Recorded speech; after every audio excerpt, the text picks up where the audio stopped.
Welcome back. I am joined now by Professor Allan Lichtman. He has correctly predicted 10 out of 10 of the last presidential elections. Obviously, a very impressive track record, and who better to turn to than him for some insight on the 2024 presidential race. Professor, thanks so much for being with us. My pleasure. Perhaps I just want to start out. Let's do a very simple yes or no, given what we've seen over the course of the past many weeks now. Is President Biden in 2024, given all that has happened, the Democrats' best chance at defeating Donald Trump in November? Absolutely. I have summarized American politics in one sentence. Republicans have no principles. Democrats have no spine. Republicans united behind a convicted felon, a civilly convicted sexual assaulter, fraudster, who's promised to govern as an authoritarian. And Democrats, at the first sign of trouble, have tried to bury their incumbent president, who was nominated not by members of Congress or political operatives like James Carville, but by Democratic primary voters. I have a system for predicting elections, which you indicated has been right since 1984. And the way it works, if 6 of my 13 keys go against the White House party, they're predicted losers, otherwise predicted winners. Biden checks off 2 of my keys: incumbency and party contest. If they push Biden out and they then lose the incumbency key and there's going to be a brawl for his successor, they lose the contest key. So instead of having to have 6 keys fall to predict their defeat, only 4 keys would have to fall.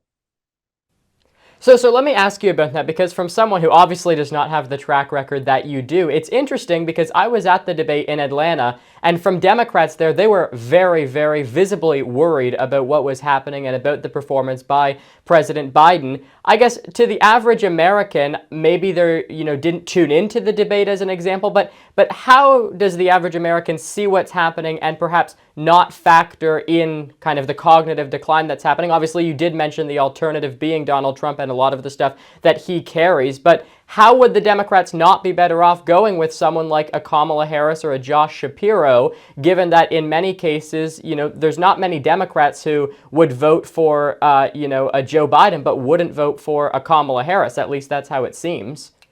And that's totally false.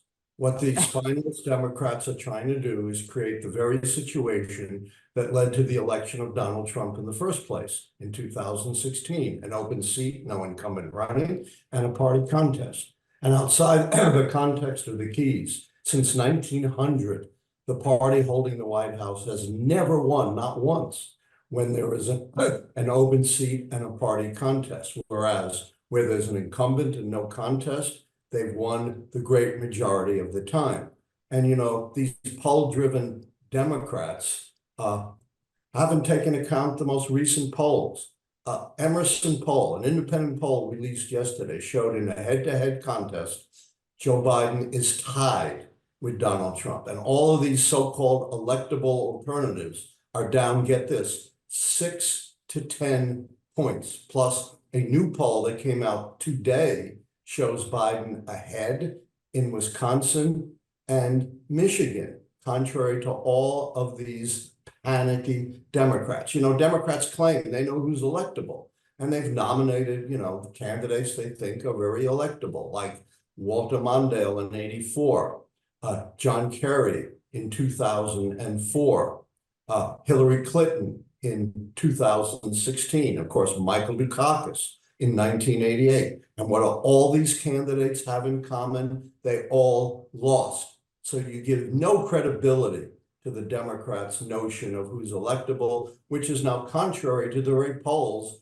that they claim to live and die with. I'm watching in horror the Democrats, the spineless Democrats, self-destructing and playing right into the hands of Donald Trump, snatching defeat from the jaws of victory. It's shameful. So let me ask you this, because right now, even just today, for example, we had the first Senate Democrat being from Vermont who came out and said that he believes President Biden should withdraw from the campaign. You now have, I think it's nearly 10 House Democrats who are calling on the president to step down. From Democratic sources I talked to, they say that the number, at least in private, is significantly larger.